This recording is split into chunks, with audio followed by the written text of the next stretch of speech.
Welcome to our online classroom with Dr. Aldrin Sacristan, aka Kuya Prof.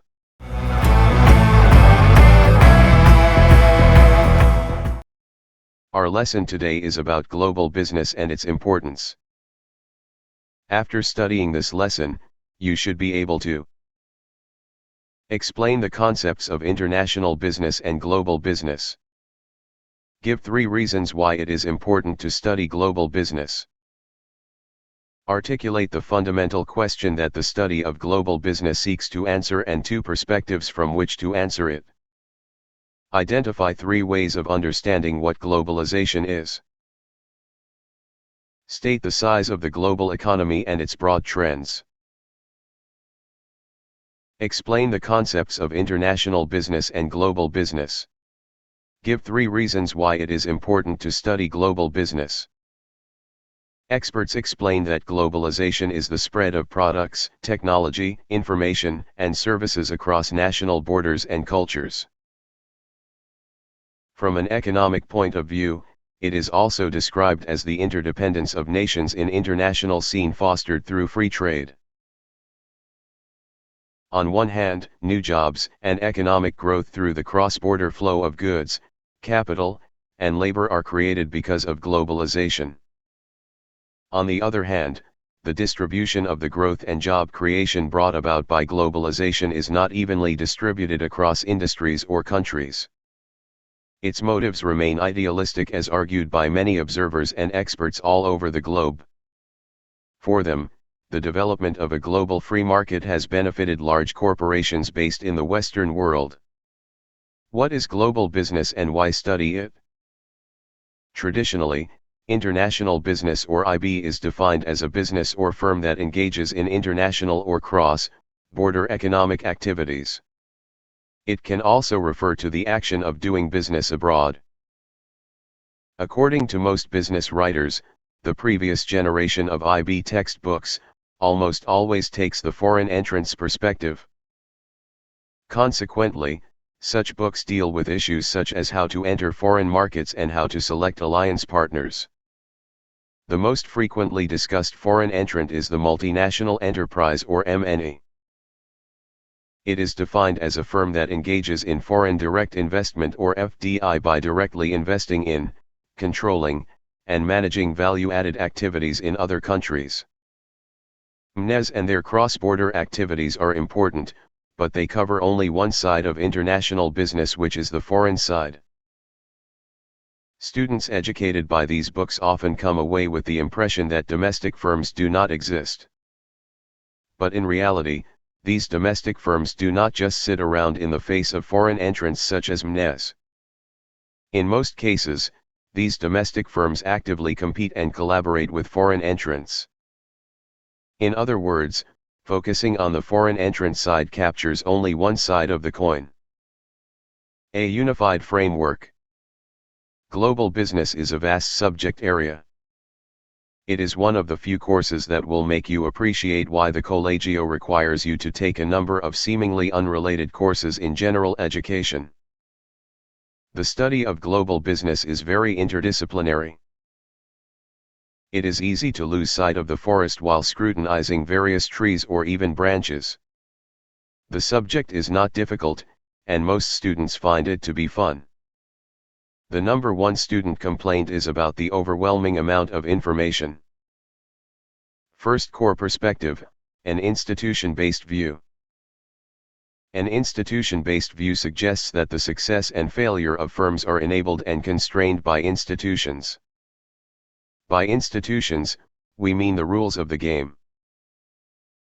Doing business around the globe requires intimate knowledge about both formal rules, such as laws, and informal rules, such as values, that govern competition in various countries. Formal institutions, or formal rules of the game, include laws and regulations. Informal institutions, or informal rules of the game, include cultures, ethics, and norms.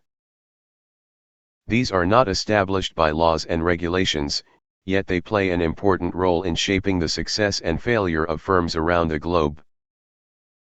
Second core perspective, a resource-based view. The institution-based view suggests that the success and failure of firms around the globe are largely determined by their environment. The resource-based view has emerged to overcome this drawback.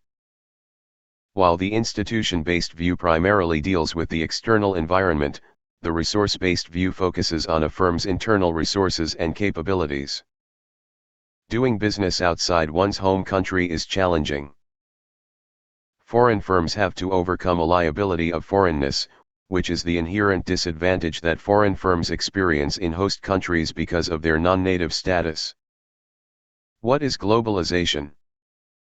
Globalization, generally speaking, is the close integration of countries and peoples of the world. This abstract five-syllable word is now frequently heard and debated.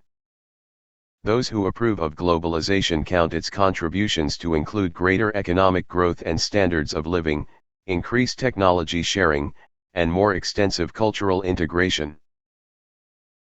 3 views on globalization. Depending on what sources you read, globalization could be a new force sweeping through the world in recent times, a long-run historical evolution since the dawn of human history, or a pendulum that swings from one extreme to another from time to time. An understanding of these views helps put the debate about globalization in perspective. First, opponents of globalization suggest that it is a new phenomenon beginning in the late 20th century, driven by recent technological innovations and a Western ideology focused on exploiting and dominating the world through MNES. A second view contends that globalization has always been part of human history. Historians debate whether globalization started 2,000 or 8,000 years ago.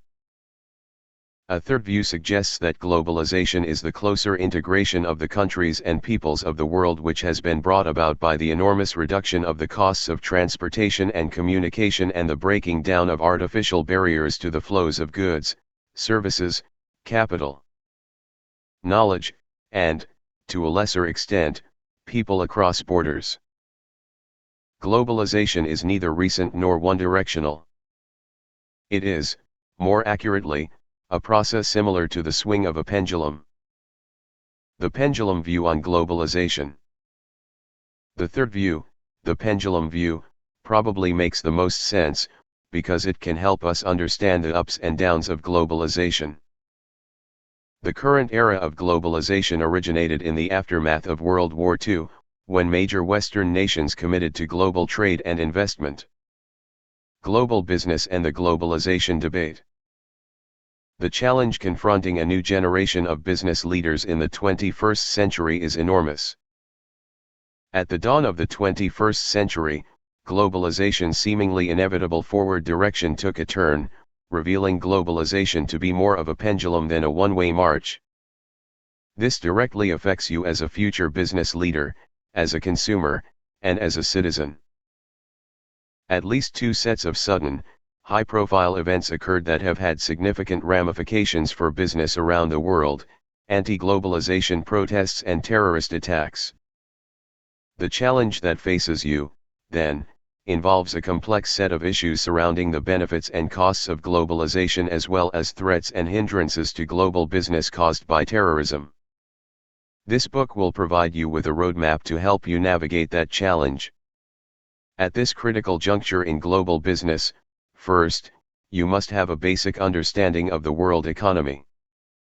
Second, you must critically examine your own personal views and biases associated with globalization. This section helps you do both. We will end our discussion of globalization and business here. Thank you very much for watching.